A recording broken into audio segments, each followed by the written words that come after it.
Beto, cuando me pidieron que hiciera esta entrevista, además de una alegría, pensé en dos palabras a lo largo de las cuales podríamos transcurrir durante esta hora. Una era militante, la otra latinoamericanista. Y quisiera que empezáramos hablando del Beto militante. Empezaste tu actividad política en la Juventud Católica en Brasil. ¿Es cierto esto? ¿Cómo fue? ¿Cuál era el ambiente del Brasil de la época? Bueno, devo empezar por ambiente de mi familia. De parte de mi padre, vengo de una familia que se ha metido mucho en la política. Mi abuelo ha trabajado con los gobernadores de mi provincia, Minas Gerais, y después con dos presidentes de la República. Y mi padre también era abogado, después juez, y ha trabajado mucho en la política. Era un hombre que tenía la política en las venas. Então eu cresci em uma casa que estava muito marcada por esses dois fatores, a política e a literatura, porque meu pai escrevia e minha madre sigue escrevendo aos 87 anos. E muito temprano, com 13 anos, ingressei em la Juventud Estudantil Católica, uma rama de la Ação Católica, que tinha uma vertente muito progressista em Brasília. Então, aí me politizei e aí adquiri uma consciência social.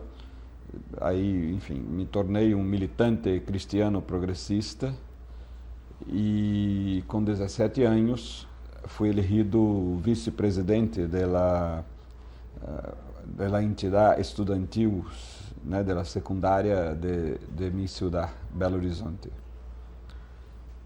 E por la primeira vez enfrentei a repressão policial militar ao 25 de agosto de 61, quando um presidente do Brasil, Jânio Quadros, ha renunciado.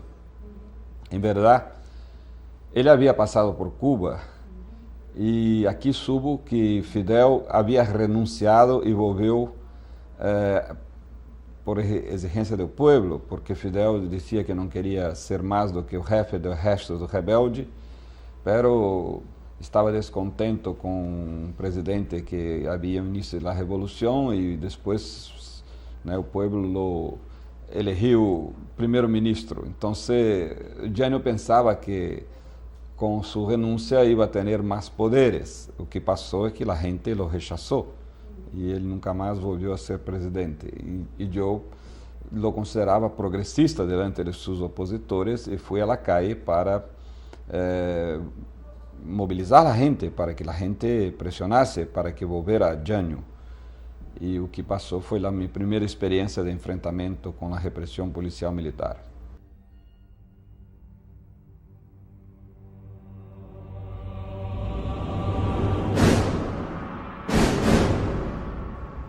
Depois fui elegido um dos dirigentes nacional da Juventude Estudantil Católica e durante 3 anos fiz um recorrido por todo o Brasil, todo o país, até que vino o golpe militar de 1964. E a ditadura ha durado 21 anos. Então, a raiz do golpe, em junho de 64, me aprisionaram.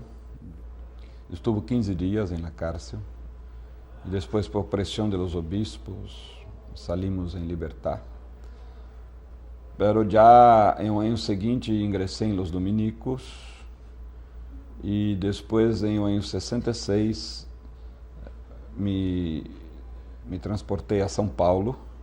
E em São Paulo havia uma atividade estudantil muito intensa de resistência à ditadura. Me vinculei a eles, eu estudava filosofia nesse momento, já havia estudado periodismo. E aí conheci Carlos Marighella. Como conheciste a Marighella? Marighella havia rompido com o Partido Comunista Brasileiro por considerá-lo muito cauteloso diante da ditadura. Marighella rompeu com o partido porque creia que não era mais um partido revolucionário e que o Brasil necessitava de um partido revolucionário para lutar contra a ditadura e ter um projeto para um Brasil socialista.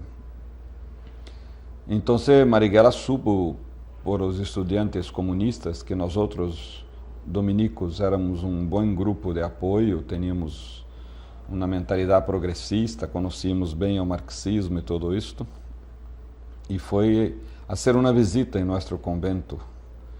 E eu e um outro companheiro o recebemos aí sem saber que era Marighella.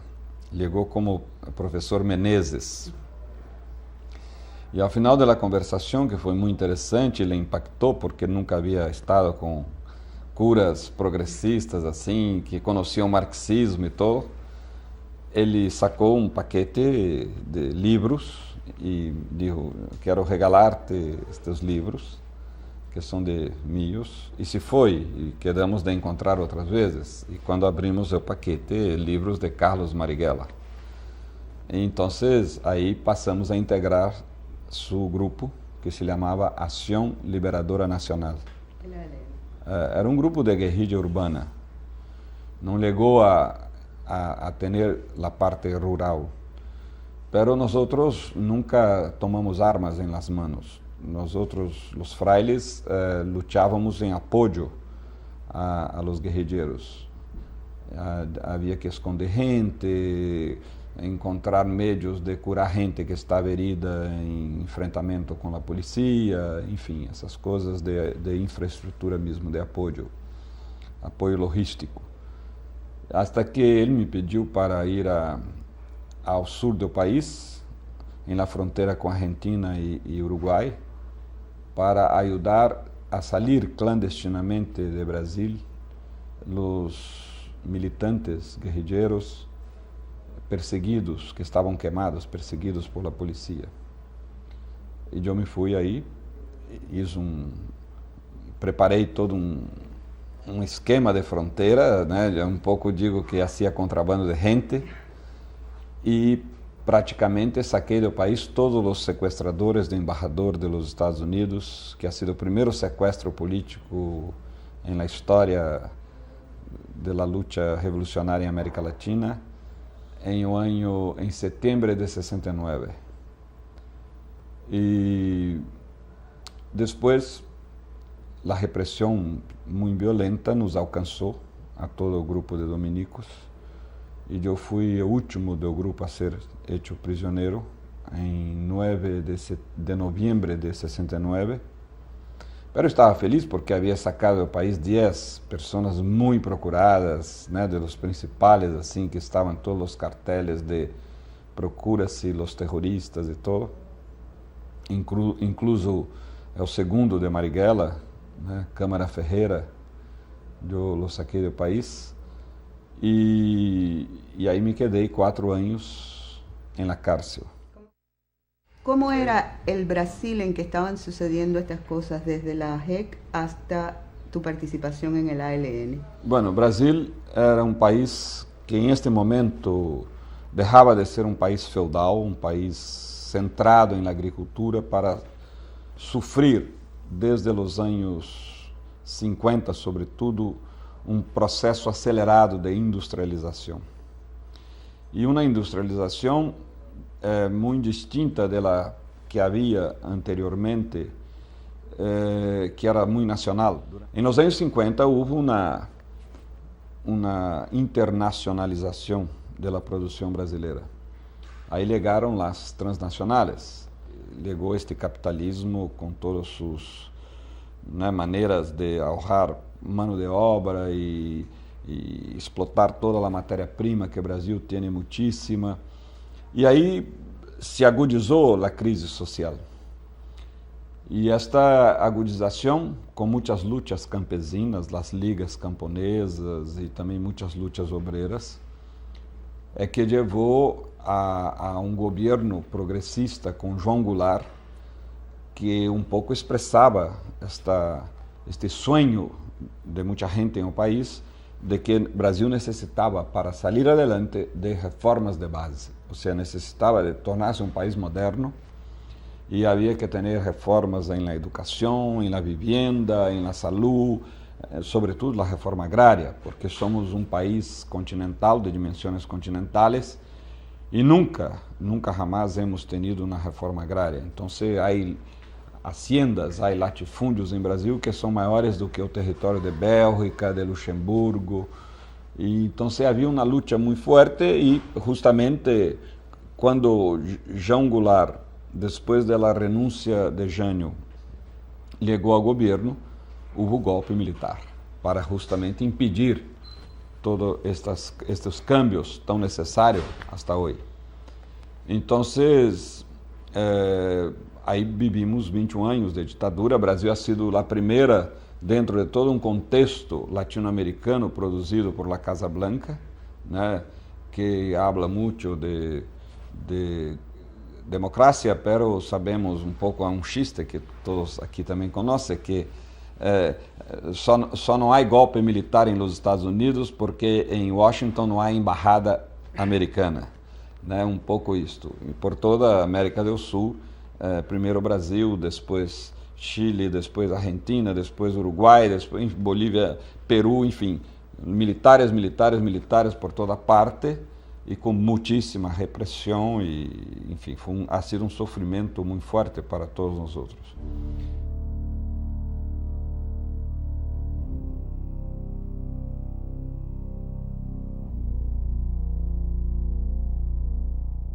Estabas hablando de tu estancia en la cárcel. ¿Cómo fue esa estancia? Bueno, yo estuve 4 años. 2 años, los primeros 2 años, junto a los prisioneros políticos. Y los 2 últimos años, junto a los prisioneros comunes. Esa ha sido una excepción, porque nosotros teníamos en la iglesia una caja de denuncia, de resonancia de la situación de violaciones de derechos humanos en la dictadura, incluso con repercusión fuerte en lo exterior. La dictadura trató de separar un grupito de frailes que estaba ahí, ya del grupito todo quedaban 3, yo y más 2, y nos puso junto a los prisioneros comunes. Un poco, fue una experiencia muy dura, que yo pensaba que iba a morir, o sea, que era una situación que a un momento cualquier, ou preparado por a ditadura, ou mesmo por outras adversidades, que destes homens ia a matar-nos aí. Pero resultou ao contrário, que hicimos um bom trabalho com estes prisioneiros. Nos 2 primeiros anos, havia uma verdadeira escola de formação política dentro da cárcel. Então, ha sido 2 anos muito proveitosos do ponto de vista de estudos. E também para nós outros de espiritualidade, de oração. Eu pude aprofundizar muito minha vida cristiana em la cárcel.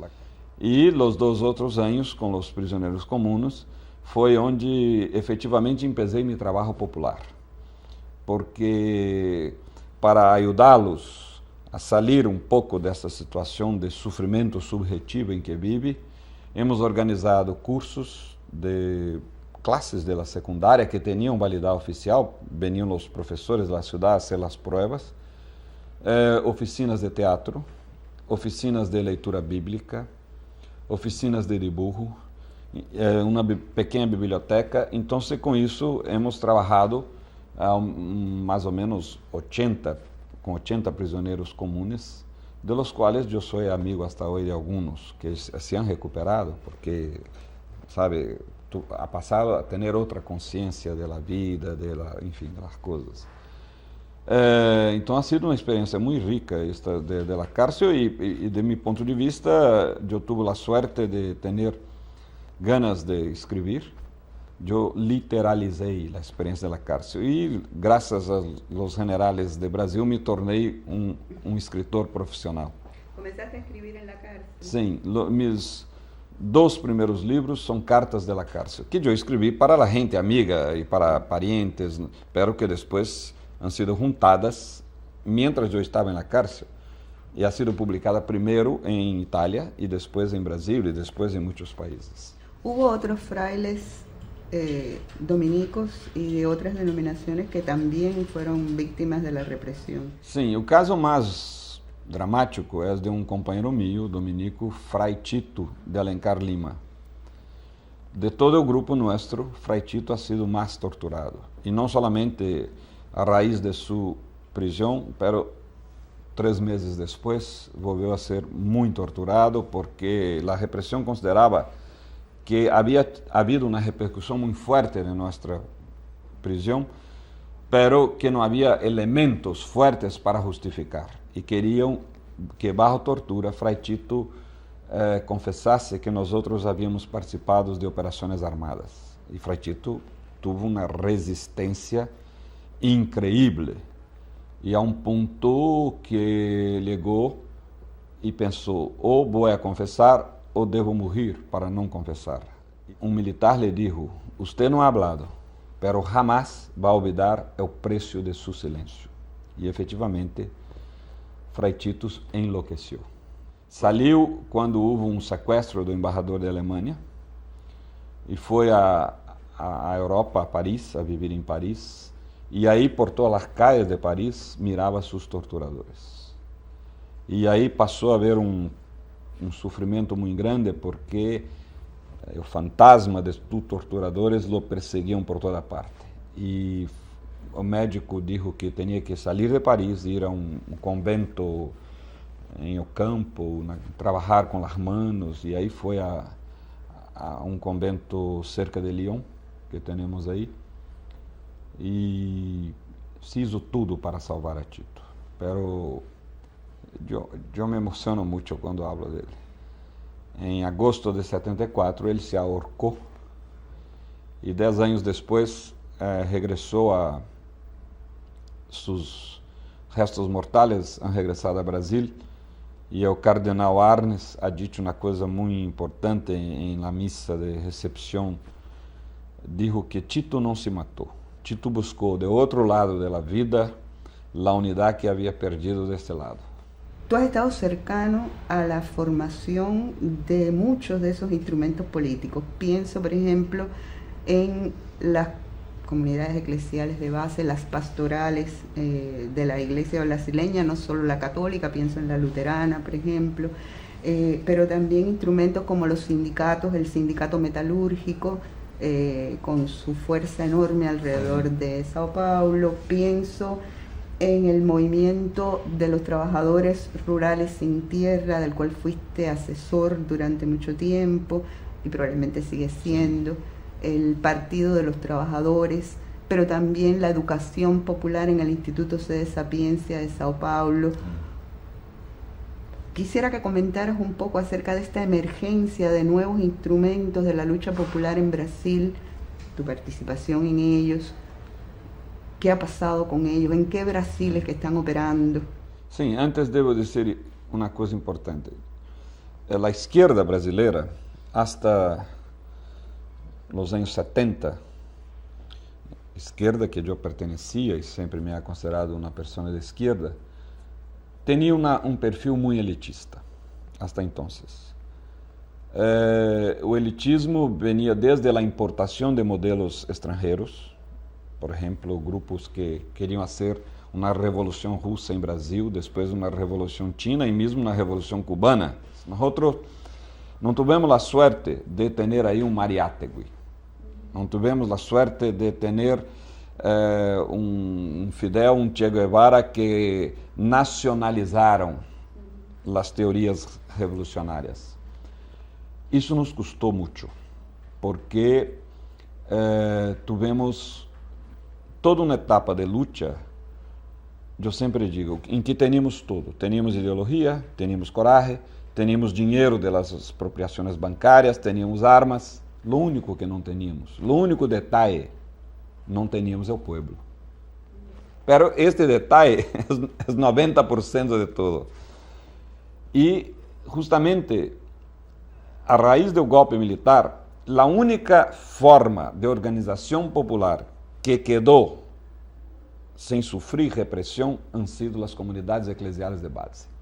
Porque os militares pensavam que, como os obispos haviam apoiado o golpe, e como as comunidades eram grupos da igreja, e que esta gente estava orando, fazendo suas missas, e que não representava nenhum perigo. E estavam, graças a Deus, inteiramente equivocados. Porque muita gente de esquerda hibernou nas comunidades. E desde aí se desenvolveu todo um caráter popular da esquerda brasileira. Hoje é quase impossível encontrar um líder popular de um movimento ou de um partido em Brasil que não tenha iniciado sua militância na igreja. É quase impossível. Eu diria, por exemplo, a direção nacional do MST, o Movimento Sem Terra, toda vino da igreja. Lula tem 5 ministros que eu conheci nas comunidades eclesiais de base. E aí empezaram sua militância. Enfim, este movimento popular que vino das comunidades, depois as comunidades ajudaram a criar movimentos populares autônomos, luta por la água, por la tierra, por la vivienda, sabe, enfim, autônomos, pero la semilla vino de las comunidades eclesiais de base. Então, o que passa em Brasil? Passa a composição, por la primeira vez, de uma esquerda verdadeiramente popular, e que ha criado alguns problemas da esquerda tradicional. Eu me recordo que quando Lula dijo, não devemos mais votar em los partidos dos patrones, vamos criar nuestro partido, los trabajadores, houve dirigentes de esquerda que se han escandalizado. Como? Agora os proletários querem ser vanguarda do proletariado? Isso não pode, porque nós outros, os intelectuais, sempre fomos a vanguarda do proletariado. Ou seja, parece um chiste, mas é verdade. Eu já visto em muita gente esta reação, porque isso não pode dar certo. Essa gente não tem preparo, essa gente não hizo estágio em União Soviética, em China, em Cuba. Essa gente, sabe, vai ser espontaneísta.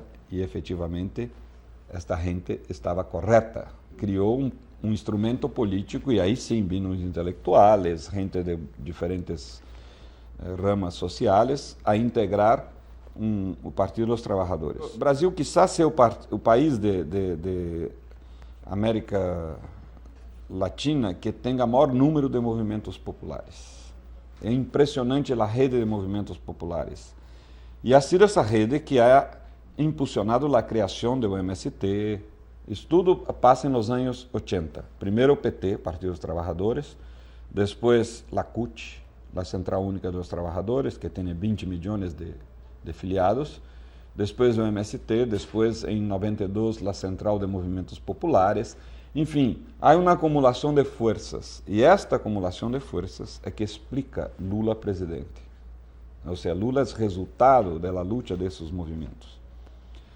Aí passa uma situação complexa, que quanto mais se vai institucionalizando esta luta, mais se vai perdendo o horizonte revolucionário. Primeiro porque não havia e não há condições subjetivas de fazer uma revolução em Brasil. Então, se tinha um horizonte socialista, pero por via mesmo do capitalismo. Isto nos cria, do ponto de vista da tradição de esquerda, muitas interrogações. De um lado, é muito importante que Lula seja presidente. O Brasil é melhor com Lula do que sem Lula. E eu estou convencido. Se não está Lula, vem de novo a direita. Ou seja, apesar das limitações que o governo Lula tem, e que não são poucas, incluso a contradição de ter uma política social progressista e uma política econômica conservadora, isso é melhor do que qualquer outra coisa possível hoje. Agora, há uma crise na esquerda do país, uma crise de horizonte. De um lado, aqueles que se han tornado muito pragmáticos para meu gosto, e como que hace la política por la política. E aqueles que todavia seguem com um horizonte de búsqueda do socialismo, como é meu caso, não por razões ideológicas. Eu digo que hoje sou socialista por razões aritméticas, porque com esta globo-colonização, se não compartimos os bienes da terra e os frutos do trabalho humano, vamos à barbárie. Ou seja, a globo-colonização ha aprofundizado a desigualdade social em todo o mundo, incluso em Brasil.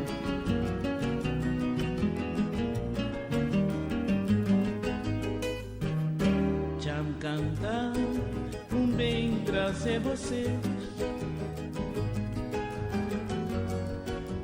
aroma daquele país saber, terra querida, nós tudo pena. ¿Sigues cercano a algunos de estos movimientos populares? Sim. ¿A cuáles? Mira, esses movimentos em Brasil han logrado firmar-se graças à metodologia de Paulo Freire. Ou seja, em Brasil se desenvolveu um trabalho muito intenso que sigue de educação popular. Que a esquerda tradicional, em geral, não fazia trabalho de base, não educava seus militantes. Era um pouco a concepção bancária, também dentro da esquerda, de que eu tenho algumas ideias revolucionárias, algumas teorias na cabeça e devo ensinar a los obreiros e campesinos, que muitas vezes repetiam as fórmulas hasta dogmáticas revolucionárias sem saber que é isto, que fazer com este conteúdo. Então, a educação popular ha cambiado o perfil da esquerda e dos movimentos sociais em Brasil, porque logramos criar quadros desde de baixo para arriba. Hoje temos obreiros e campesinos que são deputados federais, senadores, dirigentes de centrais sindicais, enfim, e incluso ministros, né? Aí, como Marina Silva, que é ministra do Meio Ambiente, era uma campesina em Acre, o Miguel Rosseto, da Reforma Agrária, o Fritz de la Pesca, gente que vem do movimento obreiro, que, graças a esse método Paulo Freire, se han tornado protagonistas políticos, sujeitos políticos. Então, eu sempre he trabalhado com isso, e quando Lula me invitou a trabalhar em Hambre Zero, eu disse, mira, eu vou ajudá-lo em tudo, pero quero introduzir no governo federal o método Paulo Freire. E ele me ha dado toda a autorização, e eu he organizado um grupo que se chama Taller, que é uma palavra que há um doble sentido, porque em espanhol taller é oficina, capacitação, e em português equivale a o que para vocês é cubierto. Então, como Hambre Zero tem a ver com cubierto, então a palavra caiu muito bem. Então, temos um equipo de educação cidadana que trabalha com a gente mais miserável do país, que são os beneficiários de Hambre Zero, de 800 educadores em todo o país. E isso com apoio do governo federal, é mais fácil fazer esse trabalho. Então, é a primeira vez que há na história do país um trabalho de educação popular desde o governo federal. E eu sigo muito cerca dos movimentos, ha dado esta contribuição a Lula, agora ha deixado o governo, porque não é minha trincheira de luta, eu prefiro estar como ING, um indivíduo não governamental. Então, volvi à sociedade civil, mas sigo muito cerca dos movimentos sociais.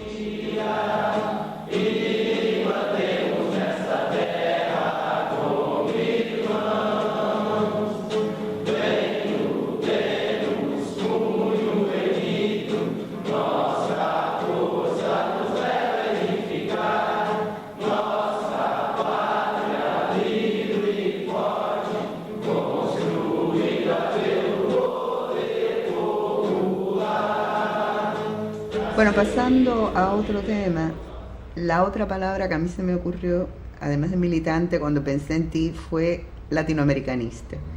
¿Qué fue lo que te despertó esta vocación latinoamericana? ¿Cómo empezó? ¿Cómo transcurrió? Mira, Brasil hasta os anos 70 estuvo de cara para Estados Unidos e Europa e de espaldas para a América Latina. A latinoamericanização de Brasil começou nos anos 70, por muitos fatores, desde a literatura, o êxito de García Márquez e outros, hasta a criação de comunidades eclesiais de base em todo o continente. E como eu trabalhava com isto, então, desde aí, a teologia da liberação, que, né, assim como na literatura, o modernismo começou coincidentemente com César Vallejo em Peru e Jaime Joyce em Irlanda, também a teologia da liberação começou com Gustavo Gutiérrez em Peru e com Leonardo Boff em Brasil, enfim, essas coincidências. E aí vem a Revolução Sandinista. E a Revolução Sandinista, por la primeira vez, tem uma participação cristiana elaborada, porque a Revolução Cubana teve muita participação cristiana, mas não havia uma teologia da liberação para legitimar toda essa luta. Então, eu passei a assessorar Nicarágua Sandinista, a prestar assessoria à Nicarágua Sandinista. E aí ha sido meu bautismo de latino-americanização. E desde Nicarágua Sandinista é que mantuve relações com Cuba, né? Incluso conheci o comandante Fidel Castro em Manágua, em o primeiro aniversário da Revolução Sandinista, em julho de 80. Ese es el origen de Fidel y la religión. Aí é a origem de Fidel e la religião, por acaso, porque fui invitado com Lula, eu estava aí com Lula, para ir à casa de Sérgio Ramírez, que era vice-presidente de Nicarágua, e aí nos demos conta que Fidel ia chegar para receber um grupo de empresários nicaragüenses que estavam muito assustados com a Revolução e pensava que ia haver uma cubanização. Então Fidel ia aí para tranquilizar a eles que Cuba não ia anexar Nicarágua a sua isla. E descoto, quando às 2 da noite, da madrugada, vino perguntar se que Fidel havia terminado a cola de empresários, se nós teríamos interesse em falar com ele. Sim, vamos falar. E aí hablamos hasta as 6 da manhã. E começou, então, nossas conversações, e ele me perguntou se estava disposto a ajudar novo acercamento entre Igreja Católica e Estado em Cuba. Porque entre Estado cubano e Vaticano sempre ha sido muito bueno. Em fevereiro de 85, eu vim aqui, creio que por um prêmio de Casa das Américas, e numa conversação com o comandante, tocamos o tema da religião. Ele é muito inteirado deste tema, porque ha sido aluno de escola religiosa durante uma década, incluso como interno, né, o que significa que ia à missa todos os dias e tudo.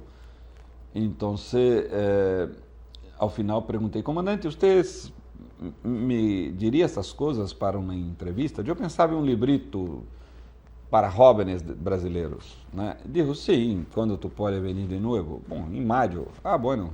Aí acertamos a fecha, em maio eu regressei aqui a La Habana e exatamente o dia que cheguei, que íamos começar a entrevista, começou também a Rádio Martí em Miami. E aí ele disse, Beto, perdona-me, estou em esta onda e não posso dar atenção. E eu me senti como o berro e o mar. Há que pescar esse tiburão agora ou nunca mais. Então, comecei a insistir muito. E hasta que ele me perguntou, e que tipo de perguntas tu queres fazer-me? E eu havia preparado 64 perguntas. E comecei a ler as 5 primeiras. E quando cheguei à quinta, ele disse, amanhã começamos. Eu estou convencido, nunca ha dito isto a ele, mas eu estou convencido que ele pensava que eu ia fazer perguntas muito teóricas, muito acadêmicas. E eu comecei por o coração, por sua formação, como ha sido sua ensinança religiosa na casa, na família. E creio que isso lhe tocou o coração. Fidel é muito coração. Fidel tem um coração tão grande como o seu corpo, né? Então, e aí foi muito boa a conversação e os demás vocês sabem melhor que eu. A mí me gustaría que dijeras, ¿qué es el socialismo para ti? Cuando hablas del socialismo, ¿de qué estás hablando? Y si sigues pensando que no tenemos que avergonzarnos de ser socialistas. Bueno, em mi caso personal, eu sou socialista porque sou cristiano. Ou seja, tudo que leio, tudo que conosco da Bíblia e da experiência de Jesus pode ser reduzido em uma só palavra: compartilhar. Se quer, solidariedade. Então, para mim, o socialismo é uma exigência de minha fé cristiana, mas também é a única esperança que tenho de uma humanidade verdadeiramente humana. Porque nós vivimos em uma nave espacial chamada Planeta Terra. Não temos como buscar recurso em outra parte. Então somos como um avião que não pode bajar em nenhuma parte para abastecer-se, pero está dividido em primeira, classe executiva e classe econômica. E se não pode bajar, há que decidir, vai matar toda a classe econômica ou vamos compartilhar os bens para que todos possam viver com dignidade.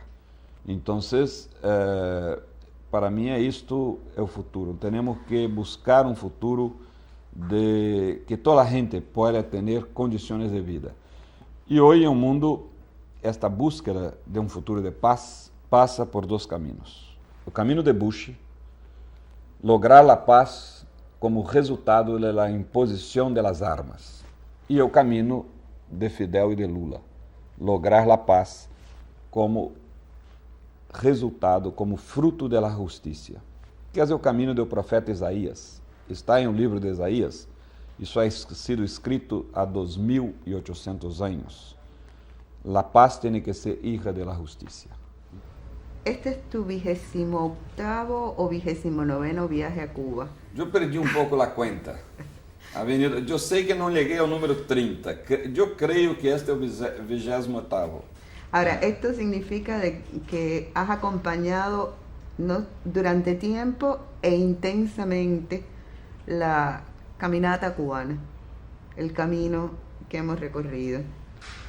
¿Por qué vas a seguirnos acompañando? Sim, eu me enamorei desta pátria e desta revolução, né? Eu me sinto muito em casa, muito em família em Cuba. Não somente por la amistad que tenho ao comandante, pero também por muitos vínculos que me prendem a Cuba. É o único país da América Latina que garantiza o dom maior de Deus a toda a gente, a vida, o direito à vida. E aqui a gente não nasce condenada por razões econômicas à morte precoce. Então isso me toca muito como cristiano. E não quero e não pretendo levar o modelo cubano a meu país, a nenhum outro país, pero, de qualquer maneira, Cuba é a realização de um projeto que para nós outros todavia sigue como uma utopia. E há que lutar, seguir lutando. E cada vez que vengo aqui, um pouco me abasteço, renovo as energias de militante da esperança, né? Ou seja, eu quero que Deus me permita seguir sempre lutando a favor de los mais pobres. Esta sim é minha consigna de vida. Eu prefiro ter o risco de equivocar-me com os mais pobres do que a segurança de que vou acertar com os mais ricos.